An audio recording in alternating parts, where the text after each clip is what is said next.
Welcome to another episode on the Louis Daswell podcast. Here we are in Prozone Music, courtesy of Will Watson, making a podcast, trying it out here, and we are very grateful for them letting us use this space. I'm here with an incredible trumpet player. He's also someone I've had the pleasure of calling a friend for over a decade.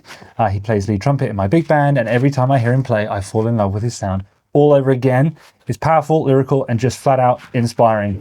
He's toured and recorded with the greats Quincy Jones, Robbie Williams, and somehow manages to make every gig feel like a masterclass. It's the brilliant, the fiery, the one and only Ryan Quigley. Hello. Hello. Fiery? Me? Brilliant. Thank you very much for coming. It's my pleasure. Yeah, really. I'm very excited for this chat. I've been looking forward to this one for a little while, so hopefully the audience have also been in that state of mind. So let's start with the obvious. Why are you here? How did we meet? What's our story? Do you remember the first gigs we played together? All that sort of stuff. Yeah. You can correct me if I'm wrong, but I think we first met in 2012. Now, the reason that I can remember that it was 2012 is because I was still playing on an old trumpet. That was your old con, That right? was my old Constellation 38. Yeah, sick. Which I absolutely loved, and it got destroyed, but we can go into that later on, because that was a pretty big moment in my life. But that got, from 2013 onwards, I didn't play on that trumpet. Was it really that early? Yeah, Wow. yeah, it was 2013. So I'm pretty sure it was 2012 that we met, and we were doing a rehearsal for some gigs with a newly formed a new incarnation of a band called the Echoes of Ellington Band, run by Pete Long. Yeah. Pete Long, yeah. So that was the first time that we met, and it was the first time that I got to hear you play live, because before that I had been exposed to your videos that you were putting up as a child, in some little bedroom, I guess at Purcell, And Wells. or your mum's bedroom, or whatever. Something like that. So I kind of knew about you, knew who you were, and I was very much looking forward to meeting you. Yeah. And very much looking forward to hearing you play. Likewise. I remember it was weird actually, about 3 weeks before that rehearsal, my drum teacher at the time, Darren Altman, he said, have you ever heard of this trumpet player, Ryan Quigley? And I was like, I have actually, I recognize the name. He said, check this out. And in one of my drum lessons, he put a video of you playing at the Wigan Jazz Festival, Give It One. Oh, really? And it's an epic recording. Anyone out there, go check it out. Give It One, Ryan. Back in the day, must have been 2010 or something, 2011. Probably, yeah, something like that. Anyway, it's ridiculous. So I remember hearing that. And so when we got to meet at that rehearsal for Pete, yeah, it was a bit of a dream for me too. So Really? yeah. I didn't know that. Yeah. So since then, we've become really good friends. Yeah. You're one of my closest friends here, and we've got to do lots of nice gigs together. Yeah. We've Toured Europe. We've toured around. We've done lots of sessions together, which is always great. I just remember that first time we played. Everything that I thought I was going to hear, I heard, because I had so much expectation from hearing these videos of you just, playing the shit out of all these amazing. It was like, this can't be for real, but it was for real.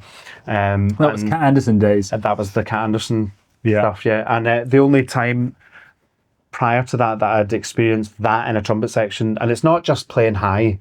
There's lots of people who can play high, but just the sound quality and the accuracy and the vibe of it all. The only other time that I'd experienced that was playing with Wayne Bergeron. Probably a decade before that. Yeah. So yeah, that's that. I guess that's our little story in a nutshell. And now I'm very lucky to play in your band when it does things, and When it does things. there'll be more. There'll be more. And and when I get my stuff together and do my own things, obviously you'll be. Yeah, we've done some really fun things. We've been touring around Scotland together with your band. It's been That's right. Do you remember that? Oh, that was a long time ago. That was a little while ago. It was quite a lot of whiskey. Anyway, let's go back to the beginning. Tell us your story. You were born in Derry, raised in Glasgow, the East End? Very, very first in the city centre, actually. Wow. Right in the city centre. When I Socky Hall? Very, very near Sockhill Street, a street parallel to Sockhill Street called Buccleuch Street. Buccleuch. Quite niche, but people will know what Buccleuch Street is if they've ever been to Glasgow. All the students live there.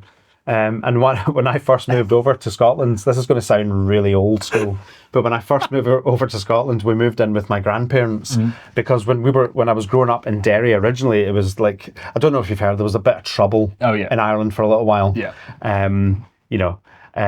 So anyway, my mum was from Glasgow, and they just didn't want to bring a family up, in the strife that was Derry at the time. But when we first moved over, there was my mum, my dad, both my grandparents, my twin aunties, and another auntie, all living in the one house. Wow! On Buccleuch Street, it was a big old tenement flat. Wow! On Buccleuch Street, and we had hot water when there was a coal fire on that heated water tank, and there was a guy come round at night and lit the gas lamps in the close. We call it a close. The stairwell in a... Ryan isn't that old. He's not Victorian. It sounds really... I tell my wife this and she's like, my dad grew up in Yorkshire in the 1930s and 40s. It sounds like my dad talking. So, Glasgow in the 80s, I don't know. Yeah. Anyway, but it was an amazing kind of happy... my memory of it is very kind of happy childhood of just, everyone pitching in together and family and all that sort of stuff. And then my mum and dad bought a house a few blocks down the road on Buccleuch Street. So then we moved into our own house. Where do your interest from the trumpet come from then? So it definitely comes from my dad, because my dad was a trumpet player. Right. And even though he'd given up, because he was a trumpet player in the show bands in Ireland in the 60s, 60s and 70s. And then the industry kind of absolutely nosedived, when it kind of got towards the 80s. The work dried up, and then he got a job doing other things. Yeah. And he had a family, and he was happy to just not be a musician, to, work. Yeah. Sadly, my mum and dad split up when I was quite young. Yeah. My mother remarried. So I saw my dad, every other weekend and the odd weekday. So it was a bit of an intense childhood when it came to that. But as far as the music side of things go, he was so enthusiastic about music in general. Yeah. He still loved the trumpet. He still talked like he was still playing the trumpet. He just really, really talked about the trumpet like he was still right there. Yeah. He loved it. He was like a kid talking about music. He let me hear loads of great music when I was growing up, from Stevie Wonder, Songs in the Key of Life, to Miles Davis, Kind of Blue. He had all this amazing vinyl collection with all these records that he bought at the time when these records came out. John Coltrane, Ellington, Count Basie, Maynard Ferguson, Kenny Ball. I mean, literally, it was just like everything all over the place. Wow. Blood, Sweat and Tears. Yeah. Chicago, the old Chicago, when it had a horn, like really prominent horn section. So my love of music and my enthusiasm for music came from his. That's definitely come through. Definitely come through, because of all the people I know in town, when we start talking about trumpet, we can't stop talking about trumpet.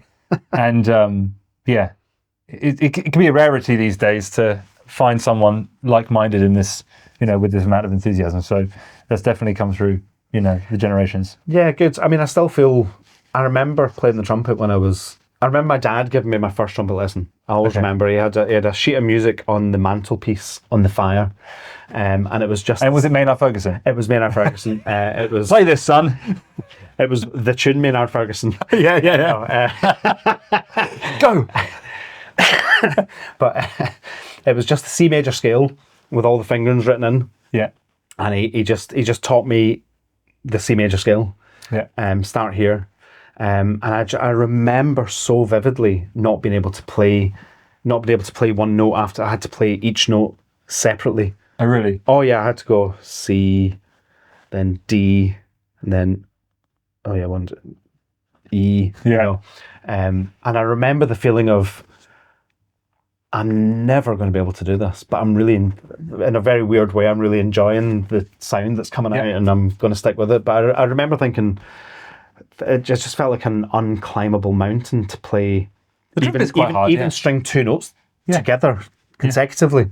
And I still go back to that if I'm finding something really difficult, or if I'm teaching someone that's finding something really difficult. I do relay that story. It's like, actually, if you just very slowly work on something, it will improve. It can't get worse. Unless you're doing something really wrong. But to go from someone that can't string two notes together to being one of the most fluid trumpet players I know, that's pretty impressive. Especially when you're going down and using the third valve. I don't know many people that have got that sort of ability. So it's pretty awesome. Yeah. So that's where where it kind of started. Was I've definitely got my dad to thank for starting me off and nice.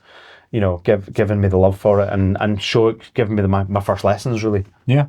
Oh, that's awesome. And so, how did Glasgow shape you early on in the music scene? So when I was about 13 or 14, I joined a thing called the no, it wasn't. It was the Glasgow Arts Centre big band, and there was an amazing arts centre in Glasgow at the time.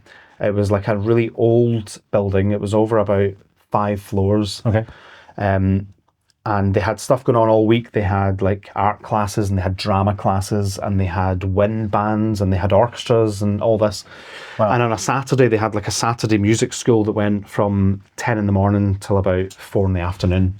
And in the morning, there was like a wind band rehearsal from 10 till 12. Yeah. And then then there was like a little lunch break, and then there was like a jazz group that rehearsed from like 1 till 2. Okay. And then there was a big band rehearsal from 2 till 4. Wow. It was really an amazing place. It was a real tragedy that it shut down. Lost all its funding, it was one of those things. It was like early 90s. There was lots of good stuff. I think there was a big boost to Glasgow when it got the City of Culture in 1990. Okay. I think it was 1990. So that was my first kind of experience of kind of playing in a big band. Before that, I had been getting lessons in school from a Dixieland jazz trumpet player called Alex Dalglish, who was a fantastic Dixieland trumpet player in Glasgow. And he just used to teach me really good rudiments on the trumpet, really proper, lip flexibilities and long notes and all that, and a really good grounding. And he had really great chops. He played right in the middle on an Alcas mouthpiece. Oh, cool. On a French bass and trumpet, and I just remember he just sounded amazing. So it was really inspiring to just hear in the room. Yeah. But he also saw that I had an interest in jazz, so he would teach me the odd tune. Do you want to play this? And anyway, so through that, I think he found out about this Glasgow Arts Centre big band. So I went along and sat in for a rehearsal, and they let me stay, which was lovely.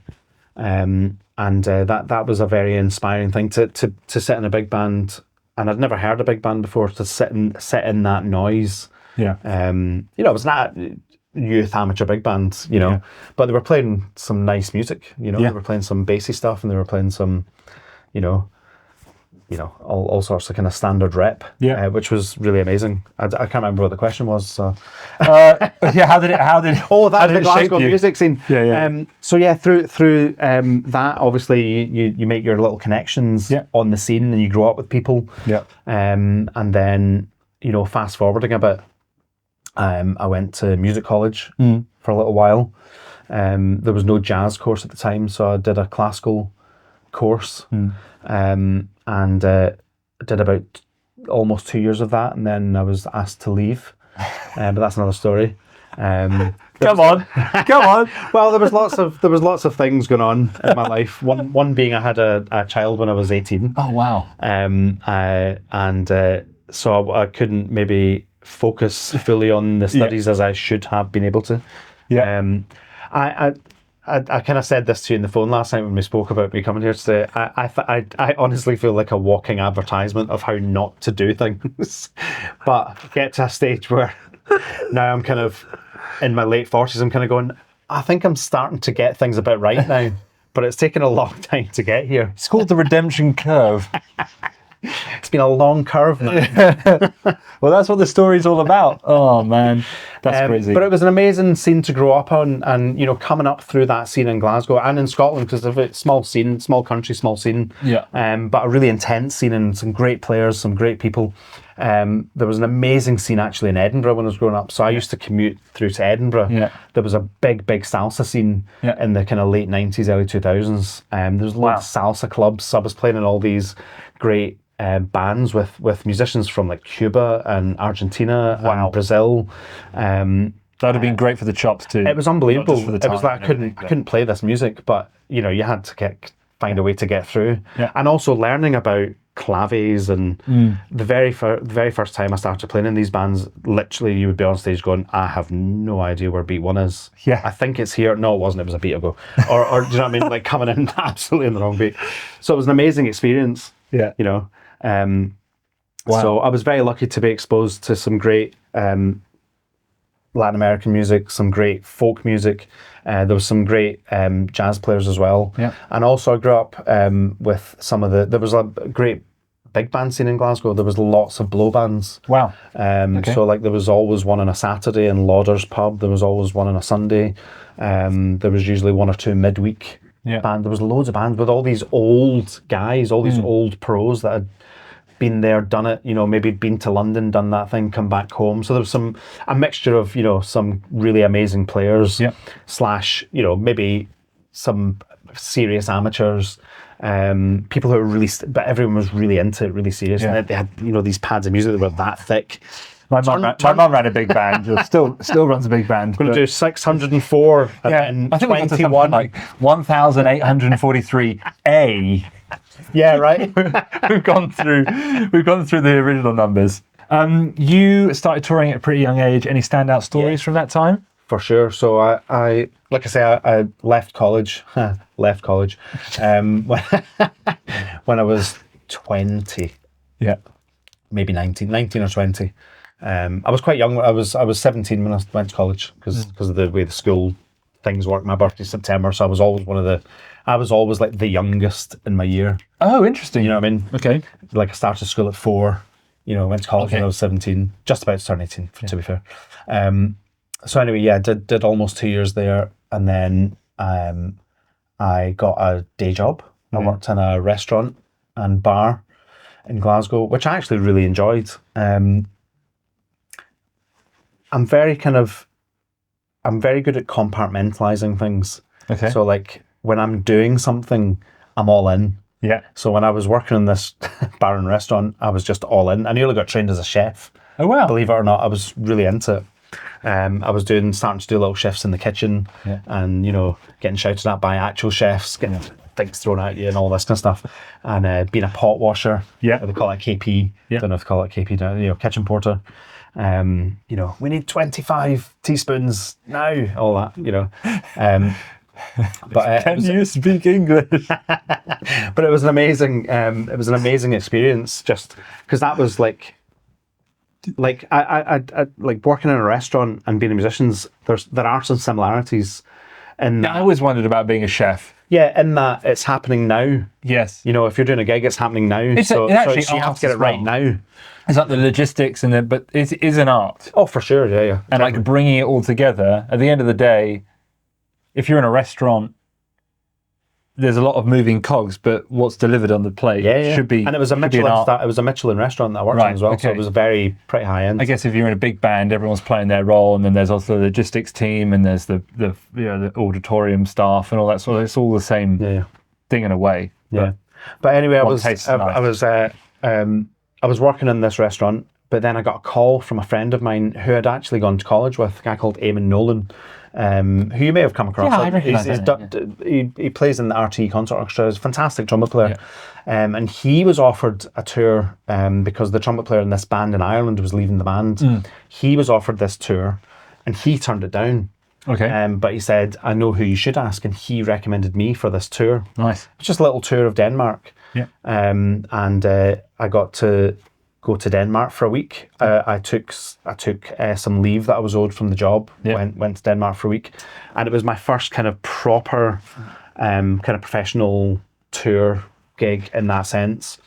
And I can't even remember what the money was, but I remember it being considerably more than I would have earned working in the restaurant for the week. Yeah. And it was like doing the thing that I'd set out to do in my life, which was play the trumpet. Yeah. Now, even though I was working in the restaurant and I was nearly going to get trained as a chef and I was kind of all in on that, I was still practicing all the time, and I was still going along and sitting in bands and doing gigs. I still very much felt like a trumpet player. Yeah. But I never had I didn't put a kind of ceiling on, well, if you're a trumpet player, then you only have to do that. Like, why couldn't you be a trumpet player and a chef at the same time?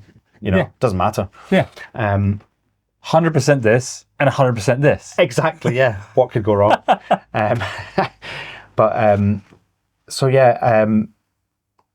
Did the tour, really loved it. And then I got offered the job in that band, and it was quite a busy band. There was a movie in the 90s, in fact, I think it was out in 1990, called The Commitments. It was a very big movie at the time.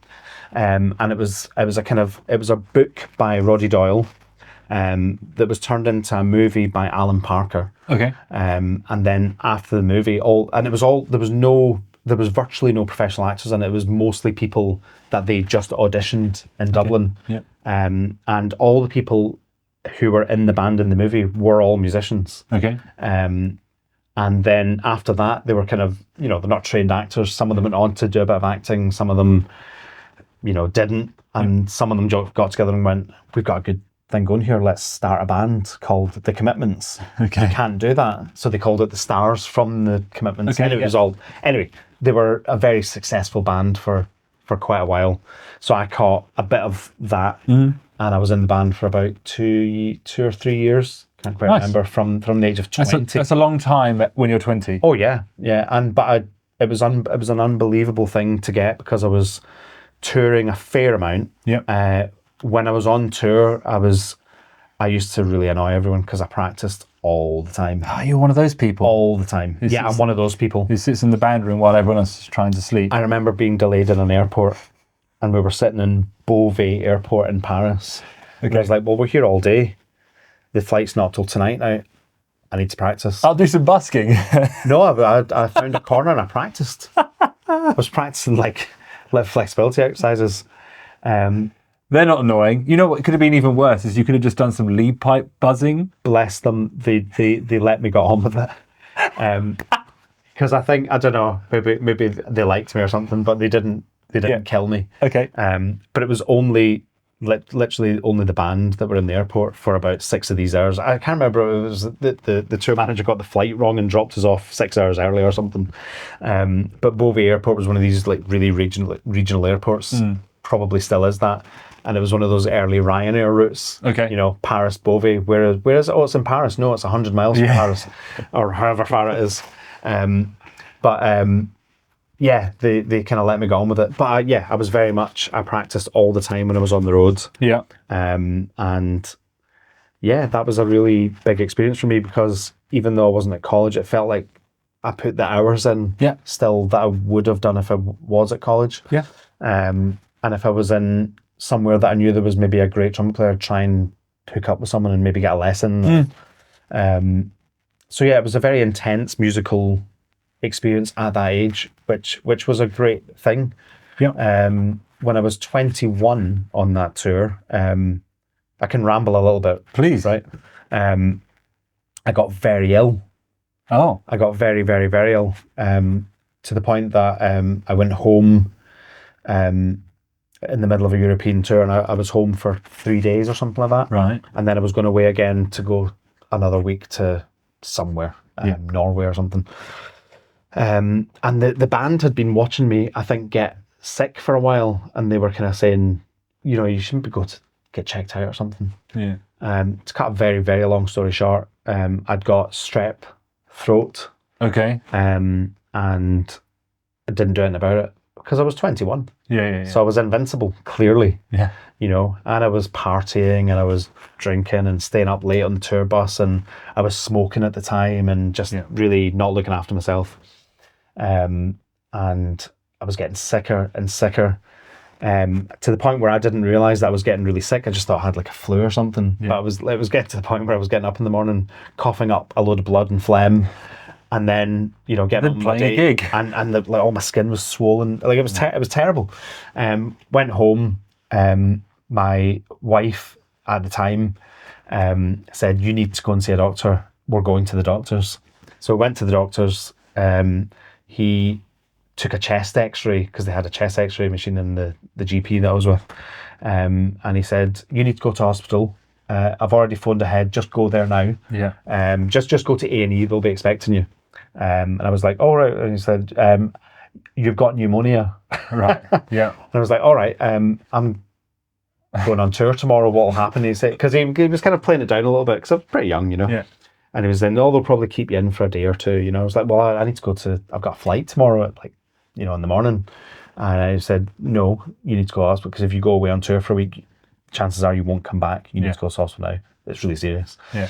So I ended up being in hospital for 2 weeks, in high dependency. And we talked about this. We have talked about this. So I had the same thing when I was 10. Wow. Right. So I was in hospital for 2 or 3 weeks with pneumonia. I lost half of my left lung.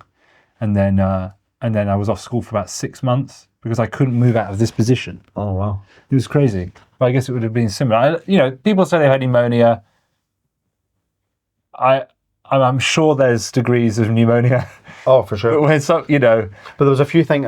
It was sounds like that was a pretty bad one. It was the strep throat that damaged my kidneys, which stopped the fluid regulation in my body properly, which caused fluid going into my lungs, which caused pneumonia. All right. And then everything was starting to kind of go wrong. Yeah. Ended up being on medication for nearly a decade. Wow. After this. So all through my 20s, get this, I didn't touch a drink. Really? Yep. I couldn't drink because I was in such a bad way and I was on so much medication for quite a long time. And then it was only towards my very late 20s into my 30s that I kind of was coming off the medication. Yeah. And I could just going on to other medication. So I had my 20s and my 30s. Which is probably why I'm so immature now and I'm in my 40s, That's amazing. Oh, that's brilliant. So I've got a couple of things here on moving up and moving out. Glasgow's a big city, but a small scene compared to London musically. When did you make the move? And what was the transition like going from being a big fish to suddenly surrounded by loads of really serious players? It was almost gradual in a way because it happened around the time that we met. Well, right? We met in 2012. For a year or two before that, I had started coming down to London to do the odd thing. Yeah. I've got Pete Long to thank for a few things. He got me down to do his sometimes a small band or his big band. There was one or two other people that would invite me down to do the odd gig or whatever. I must say, for people out there, this is quite a rare situation in this country anyway. Most people, if they're going to try and be a musician in London, they would have done it when they were 18. They come down, or after college, they'd say, "I'm moving to London and I'm going to go and work in the scene there." To do this at mid-30s? Mid-30s, yeah. That's very rare. Yeah. Especially for someone as good as you. Most people would have, It's an interesting part of the story, to be honest, but carry on. Pete Long. Yeah, so and also, the thing that also helped, because people kind of knew who I was. Yeah. When touring shows would come to Glasgow or Edinburgh, I'd quite often dep on touring shows for the touring musicians, So I did things like Starlight Express when it had brass. Yeah. I did Miss Saigon. There was, name any musical that would be on tour. I'd probably end up doing a week in Glasgow or a week in Edinburgh because people would, if they were taking their holiday, they might not want to go to Edinburgh for whatever reason. So I was lucky enough to go in depth for some people. And also I had my own big band for a while. Yeah. And I had I toured with a lot of different people and played with lots of different jazz groups, and so people kind of knew who I was. So it wasn't like when I moved to London, it wasn't like I was moving completely cold. Yeah. There was a little bit of a kind of crossover as far as people at least knew who I was, Yeah. Just before I moved down, I was lucky enough to get offered the George Michael tour. I did his last 2 tours. I remember that. And that was through my connection with some amazing musicians who were based in Scotland at the time. The great Nigel Hitchcock, who lived on the Isle of Skye for a long time. The saxophone genius that is Nigel Hitchcock, and Rick Taylor, the late great Rick Taylor, and I'd got to know Rick first through a folk group that he was arranging the brass for. Blimey. I can't even remember what year it would have been, 2007 or something, 6 or 7, quite a long time ago now. maybe even longer, 2003. So yeah, he was a real, the word genius is overused. He was a real genius. He was a great arranger. He was had a great musical mind. He was a fantastic trombone player when his chops were in, and when his chops weren't in, he was still a great trombone player. Just really musical guy, really inspiring, and really kind of loving. And when you were doing a gig with Rick, it was like just getting a big collective hug around the band. He really brought people together. So through Rick, he got me on a horn section gig with Nigel Hitchcock. So the very first time I met Nigel was on a recording session. Okay. I can't even remember what the session was for. It was some pop thing that was recorded in Glasgow, in a studio in Glasgow. And I was terrified because I'd heard all these stories about Nigel over the years. Yes. About, because obviously... If there is anyone out there, by the way, that doesn't know Nigel Hitchcock's playing, just go and check it out. Nigel Hitchcock, sax genius. He's one of the best saxophone players on the planet. Yeah. And he's perfect pitch. He's kind of technically flawless. Can sight read anything. Has got photographic recall. Yeah. Like it's quite scary, So anyway, the very first time I met him was on a session, so I was pretty nervous because his reputation. I knew who he was. I'd grown up, listening to him and like Gerard Presenter and all this kind of stuff. Yeah. But it couldn't be nicer. It was lovely. Yeah. So I ended up doing a load of stuff with Rick and Nigel, and then they ended up being in my big band. Nice. And then through them, I met Paul Spong. Yeah. And me and Paul Spong actually did a load of like salsa Celtica gigs together. Oh, really? Yeah, and some salsa gigs together. And through that connection, Paul ended up being the contractor, or as we call it in the UK, the fixer, for the George Michael tour, and they got me on the tour, which was quite unbelievable. Yeah. That was the last tour, right? That was his last. Yeah, so we did one in 2011 and one in 2012, and there was last two tours. Yeah. So that was a big career boost for me. Yeah. And also I had a really nice connection with Derek Watkins. He gave me a few breaks, even when I wasn't in London. So there was a Metropole Orchestra recording that happened that was 2012 as well, early 2012. Yeah. And Derek was too sick to do the recordings at the time. Okay, yeah. And it was, for whatever reason, we'd always had a nice connection, because anytime he would come to Scotland, we'd always hang out, and we'd done a few gigs together. And were you involved in the International Trumpet Guild that happened in Scotland? I think Derek was there. And yes, I was. Was it 2008, 7, 6, somewhere around there? Yes. I was doing my GCSE. Something like that. It was up there. in Elgin. Okay. I couldn't get there. I remember being gutted because I'd seen the roster. Yeah, Adam Rappa was there, and Andrea Toffanelli was there. Yeah. That's a really good roster. Yeah. It would have been fun. Yeah, but so me and Derek had done some things over the years. He actually went, just before I left college, he came down to college to do like a masterclass day and play with the college big band. Yeah. So that was the first time I met him. Wow. And I think he liked me because I could play a top G. And we played, he played... The simple things in life. I know, right? Well, we played that Harry Connick Jr. version of It Had to Be You, with a G at the end. Okay. And he'd obviously played it with Harry Connick Jr., Of course. But I was in the trumpet section, and he hadn't really heard me doing it all day, but then it was ba-do-da, ba-do-ba, and I got the G, and he turned around and went, yeah! But yeah, so we always had a really nice connection, and we did that Memories of You thing together on a gig once in Glasgow. So he recommended me for this Metropole thing that turned out to be one of the most difficult ththings I've ever tried to play. It was this album of this crazy music by a composer called Esquivel. Esquivel, yeah. There's a record by the Metropole Orchestra, and it's Vince Mendoza conducting, and it's called the Esquivel Sound. It's worth checking out, if not just for the craziness of the music. It's this old like 1950s lounge music, and it literally goes from like sublime to the ridiculous. You've got like vibra slaps on it, and you've got like theremins, and you've got some really amazing string writing. It's almost like cartoon music. Okay. And amongst like really beautiful, lush orchestral big band music. Yeah. But there's like it was really hard. It was like full of like double A's and double C's, and It was the first and only time I'd played a double D on a session. Oh, brilliant. Yeah. Just because Vince went. I think I've heard that. You might have sent that to me a few years ago. It was at the end of What's the track called? Lullaby of Birdland. Okay. And there was there was a lick at the end that just went ba-do-da. It's A C sharp D, and Vince went, could that go up the octave?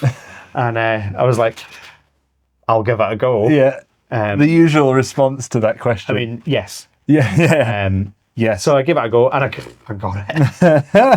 And I don't even think I'd ever played a double D in my life. Wow. It always happens at the weirdest times when crazy stuff like that happens. But I'd really worked hard. I knew the session was coming up, and I'd been sent the music, and I was like, I can't play this music. So I had to really practice. It's the worst thing that anyone can do. Yeah. Send anything advanced just to psych you out. But I really practiced. I remember I had a practice studio when I lived in Glasgow, and I went there every morning at 7:00, practiced for an hour. Yeah. Went home, did the school run, went back, practiced for a few hours. Yeah. Did the school run. I did this for a couple of weeks before the session. Just like I was practicing 6 hours a day. Wow. Just because I thought I have to try and get close to this music at least. Yeah. And it sounds great though. You should check the album out. Thank you. It's wicked. It's definitely one of the things I'm proudest of as me having recorded. It was a really intense 2 days. Yeah. You know. So yeah, and then when I came to London, Derek was. In fact, no, that's wrong. I think you moved after he'd gone. I moved just after, but he had been kind of saying, "Oh, do you want to come and do this rehearsal?" You know, he was kind of throwing things my way a little bit. And, and handing the baton over in a way. Yeah, and when I did move down, I was made to feel welcome. I didn't feel like I was a complete stranger. Yeah, because I did know some people, and you know. Well, speaking of which, what can you put into words the attitude difference between the Glasgow and the London scenes? Is it possible? That's a really interesting question. I don't know what other than the size of it. Yeah. People are just people. Yeah. You know, so you've got your great people, your loving people, your good people, your generous people, and you've got your people who maybe aren't like that. Yeah. And you get that on every scene. Yeah. I think with the scene. The scene in Scotland is everyone really kind of knows everyone, and you end up playing a lot with the same people anyway, and it is probably doing lots because you won't fall into such a niche because there aren't enough players to fulfill all the different niches.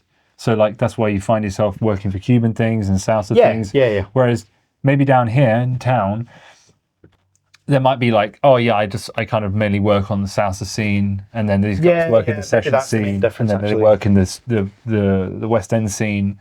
Whereas there aren't enough players. Maybe it's. I don't know the answer to this. Really, you'll know the answer to this. I don't know if people get pigeonholed more down here as being a thing. Well, there's more work in each pigeonhole. Exactly, but for that reason. Yeah. For that reason. Well, and also if you specialise, you will tend to be like. I don't know. If you just think about growth for a minute, if you have, everyone specialising at their niche. And you take that to the sort of extremities, you obviously have a lot of players, but you also have a lot more work, and that means that the standard of each niche can be higher because there's more. Yeah, that's just a numbers game, isn't it? Yeah, exactly. Yeah, and that makes sense. But that might be why you get pigeonholed because London needs to be known for its niches being at the top of the world. Yeah. If that makes sense. But each city has a niche too, culturally, I think. That would also be, the one thing that I'm really grateful to having my musical upbringing where I did have it was because I was a lead trumpet player, I was a jazz trumpet player, I played Latin American music, I did shows, I did horn section stuff. I did a big variety of things, and I really wanted to be really specialised in all of them. Yeah. I don't necessarily don't know if that's possible or not. I'm still trying, but I maybe got exposed to doing all of those things at a pretty good level. Yeah, maybe more than I would have if I'd had that upbringing down here. Maybe, I don't know. I think that's probably accurate. Yeah, and I'm really grateful for that. because when I was playing in some jazz group that was put together by a festival to play very complex. It's a good place to grow. Yeah. I think if you end up in London really, really young and you have a long way to grow and you feel the overwhelm from the scene. I remember when I never ever put myself in like a jam session environment out of fear. And I pay the price now because I have to do it now, or I'd have to do something similar now. Yeah. Whereas I think if you're in a smaller scene and there are fewer people and it's kind of got that less, you might put yourself out of your comfort zone with fewer, knowing that there's somewhere to run afterwards. Does that make sense? Yeah. I don't know. It's just like just something that's come to mind. But let's go here because I'm interested in your answer to this. So a few years ago, I think it was just before COVID or at COVID, something like that. So you used to live in London, and then you made a pretty bold move out of London to basically 2.5 hour drive north of London, because it's not a great family experience in London. You've got 3 young children with your lovely wife, Virginia, and it's not a particularly great place to raise children, I think. And I think maybe you had a similar idea as to go and take them to somewhere a bit smaller so they could also grow. And I've got written here, settling into a big house in the countryside with your wife and your 3 young kids. At the time, I thought it was a bit mad. I think a lot of other people did, but it seems to have worked out. Any lessons for us naysayers on quality of life, playing trumpet for a living? The music world is not particularly good for family thing, I'm noticing now with 2 young kids. Yeah, I mean, when we first talked about doing it, and I did speak to some people at the time, I might have well have said to them, I'm moving to Germany, but I'm going to commute every day to work. Yeah. People literally were going, really? Yeah.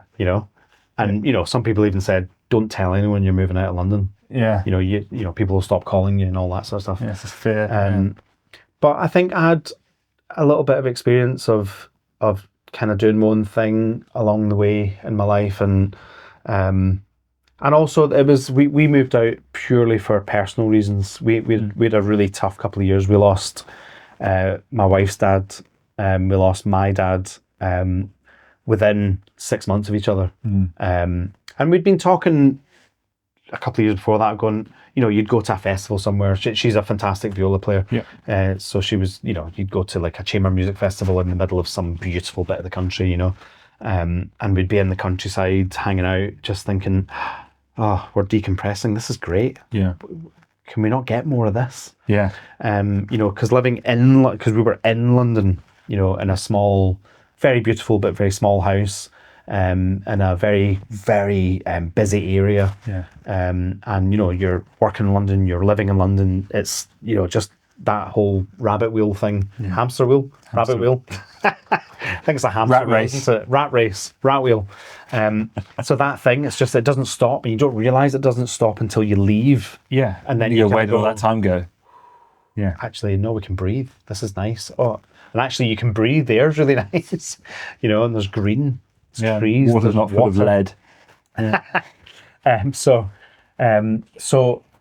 with all the kind of life disasters that happened, we just thought, we've been talking about this thing. Shall we just try it? Yeah. And we were staying with a friend in Norfolk, which is where we moved to. And it wasn't that we were drawn to Norfolk particularly. We just literally happened to be staying there. And actually, it was just after we'd cremated my dad. Right. We drove from Glasgow down to our friends in Norfolk to stay because he's a really close friend of ours. And it was a bit of a safe haven. We'd escape to this guy's house and just, have country life for a weekend or whatever. We just thought, should we just look at some houses for the crack? Yeah. So we looked at 10 houses in one day.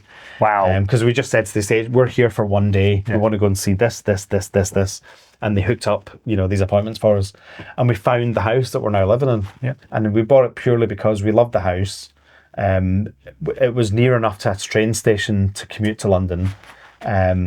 We could drive a couple hours to North London. Took me 2.5 hours to get here today, which is, it's pretty far. Yeah. But the sacrifice was the trade-off is we have got this detached house in the country on an acre of land with trees, and there's farms behind us, and there's a massive big enclosed safe garden that the kids can play in. Yeah. When it's sunny weather like we've had this week, it's literally like being on holiday when we're at home. It's like build a life you don't want to escape from. Yeah, for sure. Why go on vacation when you can just make vacation home? Yeah, and you know, I've always really wanted to be a busy musician in London. It was always a dream, one of the dreams that I've had. And you know, you go through your ups and downs in your career. Yeah. After COVID, we're allowed to even mention it. So our only son, we've got a son and two daughters. Our son was born in 2020, just before COVID, and he was born complicated. He had to be in intensive care for a month. Had to get a big operation when he was born. So that was very stressful. I just got out of all my work. I just kind of bailed on everything. Yeah. In fact, you're probably one of the people I phoned saying, "Can you do this gig for me?" You know. So anyway, we moved into the hospital, had a very serious operation. He's fine, by the way, but it wasn't fine for a while, and then lockdown. We moved out of hospital. We got out of hospital the week of lockdown here. In fact, do you remember my big band gig at Ronnie's? You had to bail on because you were getting COVID symptoms. So it was like all the advice was stay at home. Yeah, I remember that. Yeah, I do. Yeah. So I had That was the last weekend of work that I had to get out of. Yeah, and it was my big band did the last gig at Ronnie's before lockdown as well. Yeah. With the great Hamish Stewart. Yeah. Big band, that was really cool. Anyway. Wasn't there? Oh, you weren't there, man. Anyway, we got in the house with this little sick baby. Yeah. Lockdown happens. Couldn't get medication for him. Nurses couldn't visit. It was unbelievably stressful. And don't get me wrong, everyone's got their stressful COVID story. I'm not by any means saying we had it bad. I was just, at that time, it was just like, what we doing? But after, let's move to Norfolk. Yeah, well, we'd moved to Norfolk in 2018. Oh, you'd already moved? Was it really that long ago? It was 2018 we moved. Wow. 2018, November 2018. Virginia got pregnant in 2019. Yeah. He was born in 2020. Wow. I thought it was during COVID. Oh, that's crazy. Time goes fast, man, isn't it? Oh, man. And then the reason I'm saying all this is I think with the accumulation of the loss of relatives, and then massive life change, sick baby, and then we're in this intense, now we're at home. Yeah. I lost my nerve. Yeah. I completely lost my nerve for music. I lost my nerve for playing. It was like, I need to give up territory. Yeah. And then obviously things started happening again.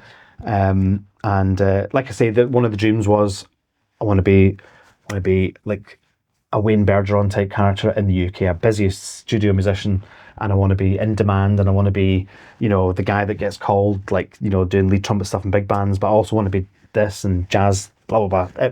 I just wanted to have that really busy studio musician, commercial musician life in London. And for a while, I guess I'd had a bit of that. Not everyone can do everything, but, you know, I was always striving towards, if I'm asked to go and do something, I want to be able to really do it like that's what I do. Yeah. But I just completely lost my nerve for it all. And then obviously we came out of lockdown, and then things start opening up again. We start doing more gigs. And yeah, I was in a bad place here. Yeah. I just felt, why am I not getting enough work? Nobody was getting enough work, but you get into your own head. Yeah. It's me. I'm not playing well enough.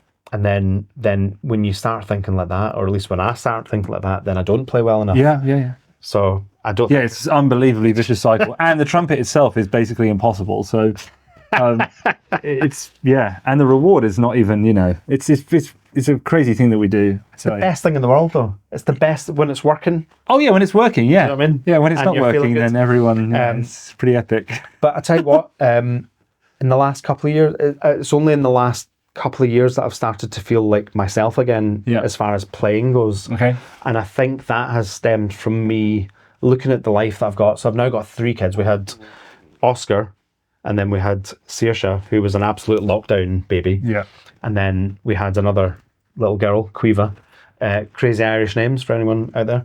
They're not spelled how you think. Don't try. But I just looked at the life I had. I was like, I've got this amazing life here. Yeah. With an amazing woman that I love, with these 3 amazing children in this really nice house. Do you know what? So what if I'm not a trumpet player? Yeah. Or so what if it doesn't work out? Or so what if I'm just doing enough gigs to pay the mortgage? You know, whatever. And since I've kind of let go of putting the pressure on myself to... As soon as you're willing to give up, it gets better. Well, it did for me. In a good way. Like, as soon as you recognize... I had a very similar experience. As soon as you drop your pride, basically. Yeah. It's pretty much drop the ego a bit. Yeah, as soon as you... Well, because ego can show itself in lots of ways, right? But just wanting more work is pride. I was wanting more work. Why do you want it? Yeah, for sure. I was putting a lot of pressure on myself. Yeah. To be better. And then you actually get better when you take a step back. You know, and obviously you need to provide. You need to earn. Well, this is the problem. It's the bounce back. But as soon as I remember saying to myself like, oh, maybe I'll just stop playing and do something else. And then all of a sudden the playing got better again. Once you had been, like, the shackles had come off. I had to let go of the end result. Yes. To focus on the actual. Well, what am I doing? I'm playing the trumpet. I love playing the trumpet. Yeah.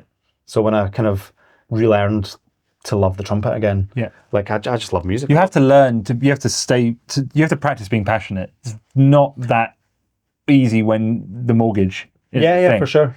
You get caught up in all of the... I kind of like I say, I let go of, or I let go of the career. Okay, yeah. Like I didn't... Yeah. I focus more on, actually, I love playing the trumpet. I'm going to just try and do that really well and write music. Yeah. Try and do that really well and play good music with good people. Put good things out there and it always comes back. It definitely feels, in the last year or so, it feels really great to be a musician again. It feels. I'm not even necessarily working any more than I was just after COVID. It's a perspective shift. Don't know. Yeah, perspective shift, and I've been really lucky. I've had some really nice gigs, whether it's with great players or some nice sessions or some big names or small names. It really doesn't matter to me. Yeah. If it's really great music with really great people, that's the important thing. Yeah.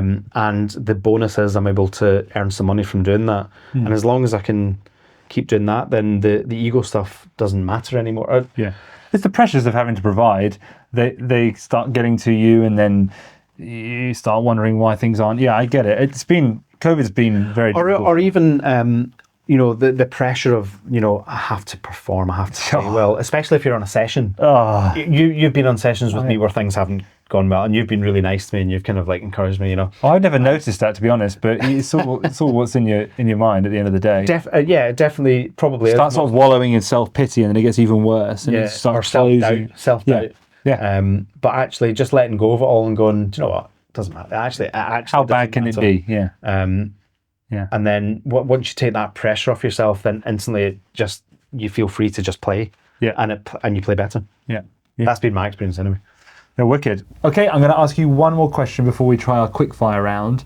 I've not done with anyone before, so it's exciting. Cool. So you've got 5 amazing kids. I do. What sayings or values do you try and pass on to them every day? Well, the older ones I don't speak to every day because they're old. Yeah. One's 27 and one's 27 now and 21. I remember his 18th birthday. I know, right? But with the little ones, we have a very important saying in the house in the morning, and I just say to them, kids. So they're having their cereal or whatever. Yeah. Kids, what time is it? And they know to say it's coffee time. That's true. What time is it? It's coffee time. I love that. But no, in general, it's manners. Yeah. It's really good manners. Saying please, saying thank you, being grateful, being polite. I think that's being helpful. We do a great thing actually. The two slightly because one's 5, one's just turned 5. Yeah. Saoirse's 3, about to turn 4, and Quiva's 1, so she's a bit young for this.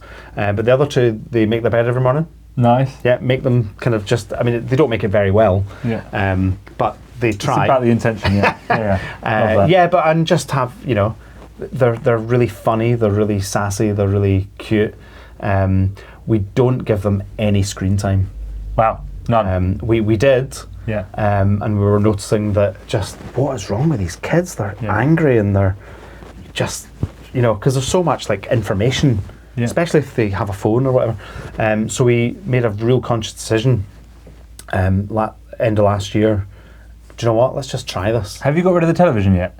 We never really had a television. We got rid of our TV and everything got better. Well, I'll tell you what, we've got a television in this room and we have a picture that has hooks on the back that we put over the television. Yeah. So every now and again we might watch something. Yeah. But they don't have television, they don't have any screens. Oh, good for you. And they're, honest to God, they're happier. They're just happier. Amazing. They're happy sitting. It requires attention, but it's worth it. Yeah, totally worth it. And but they're also more self-sufficient. Yeah. So they'll sit and read a book, or they'll sit and draw, or they'll sit and they'll play together. And that has been the biggest positive. We took the giant big black box off the wall, and all of a sudden, like, I don't know how to describe it, but it's the spirit in the house is better. Yeah, I absolutely agree. I honestly look at. I was thinking this, that I commute quite a lot because of where we live, so I'll try and get the train in when I can, when it's running. Yes. And then you're on the tube. I've noticed this thing recently. You don't go on the tube much, do you? I can't be around these people anymore. I'm just going to grab my phone. Yeah. You see people now, I'm not joking, they're sitting on their phone, they're watching TikTok videos or whatever, but they're not even wearing headphones anymore. I was on the tube the other day, and there was literally 3 or 4 people sitting watching these scrolling through the things, and you can hear. It's like, are you serious? At least put headphones in. What's going on? It has got. It's got rather strange. I do sort of despair in some ways, and I do think social media's been terrible. I do think everything at your fingertips on your phone all the time is terrible. It's not good for like society. This podcast, for example. Definitely don't listen to this, and especially not on the tube. If you put headphones in at least. Amazing. There's balance to everything. Technology is amazing, but just when you... I think it's when it becomes an addiction. It's really judgmental. It's really judgmental. I am judgmental. When you see kids in prams sitting on the phone, walking around in soup, it's like, you don't need to have them doing that. I think they could be engaging. Let's put it this way. And if that had been you, I don't think we'd be having this conversation. Yeah, maybe. Because I don't think you would have got really good at the trumpet had you had the alternative. Yeah, for sure. Yeah. So, whatever the distraction is, make it a useful one. Yeah, definitely. That's the way I see it. Okay, that's my judgmental stuff over. Sorry if I've offended anyone. I'm sure it's okay. That's what this podcast's for offending everyone. I'm an equal opportunities offender. I offend everybody all the time. All right, time for a quick fire round that we've never done before. No overthinking. Okay. First answer that comes to mind. God, right, okay. Favourite trumpet player of all time? Favourite trumpet player of all time? On balance, I would have... Oh, God, that's a horrendous question, Lee. On balance... Say the word.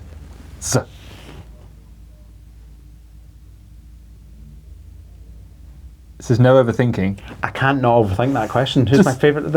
What's the first word that comes? Okay, first of all, this is an impossible question, right? But I thought you were okay with offending people. Okay, fine. I'm going to say Wynton Marsalis. Okay, most overrated trumpet myth. Most overrated trumpet myth. It's got to do with air, right? I think the way people talk about breathing in and supporting is I don't necessarily think is correct a lot of the time. One piece of gear I'm going to say so many wrong answers. That's good. I love it. One piece of gear you can't live without. One piece of gear I can't live without. I guess it would have used to have been your 38B, but it was. You've learned to live without that. Do you know what? Nothing. I've let go of everything. So, partly because of that. Partly because I in the all these little epiphanies I've had in the last year, I just realised that nothing matters. I've played on everything. I've played on a Bach 1. lead trumpet, not even a 1C. A 1A. Lead trumpet on a 1, quite intense. To the Maynard Ferguson copy. Oh wow, and everything in between. Well, and I end up kind of sounding the same on most things. Yeah. You just kind of sound how you sound. Obviously, things. That's a silly question, but silly answer. But obviously, things do make things easier. But if I was to lose the mouthpiece that I'm playing on now and the trumpet that I'm playing on now, and somebody said, "This is all we have," I'd find a way to make it work because it doesn't matter. Good answer. Love it. Biggest pet peeve on a gig? People not taking it seriously. Love it. Dream artist or band to tour with, dead or alive? Stevie Wonder. Have you ever played with Stevie? No. Oh. I would love to. The best venue you've ever played in? Oh. Okay. Just because it's come to my mind, is it the concert hall in Germany, the home of the Berlin Phil. That concert hall is incredible.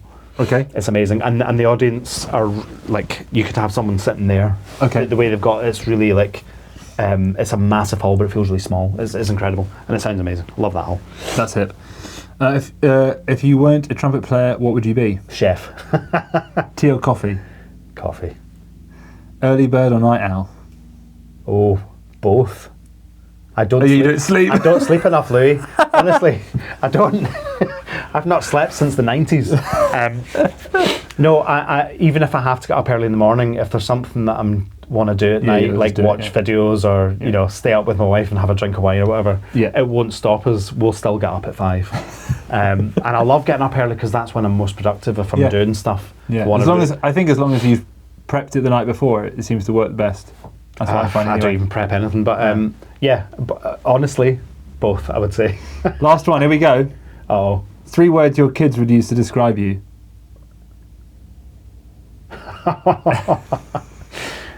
You probably get different answers from all different ones. Well, then one for each. I don't know. I think I would. I mean, I hope. Yeah. I would hope fun. Okay. I would hope protective. Okay. And I would hope loving. Yeah, that's a nice one. You'd have to ask them for their actual answer, but that's my hope. Well, we'll give it 15 years and we'll ask them. Fantastic. Thank you so much, Ryan. That was absolutely lovely. Hope you all enjoyed that podcast. And thanks for being here, bro. It's always great to hang out with you. Thank you. Thanks for having me. Cheers. Yeah.